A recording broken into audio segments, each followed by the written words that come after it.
Kaameraan dhoksaadhaatti nama hordofan mana isin hojjettan keessa yoo jiraate yookiin immoo kifilii isin raftan keessa yoo jiraate akkaataa karaa salphaa ta'een bilbiluma keessaniin ofirraa beekuu dandeessan isin barsiisa. Egaa daawwattoon kiyya waan kana akkamitti baay'ee argaa itti fayyadamu viidiyoo kan laayik sheer gochuun nafaa turan hordofa. Dursa aappii tokko bilbila keessanitti gabbuufatu aappii kana gabbuufachuudhaaf as Google Chrome keessanii galtanii achi booda bakka sarchii kanatti tokkoof kilikni gootu. Achi booda bakka sarchii kanarratti gola Oromiyaatti ni barreessitanii gola Oromiyaa. Achi booda gola Oromiyaa kajoo jalarra isin baasarra tokkoof kilikni gootu.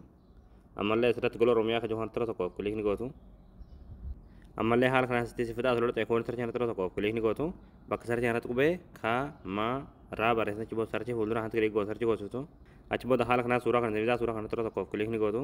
Achi booda aapicha buufachuudhaaf suuraa ultaa gadi deemtu ultaa mutiin sun dhumaate. Achi booda dhumarratti qalama diimaan kan barraa yaappii as tokko buufadhaa kajoo jalatti daawulood kajitturtii daawuloodii tan tuttaniiti aappii kana bilbiloo keessatti gabbuufatanii.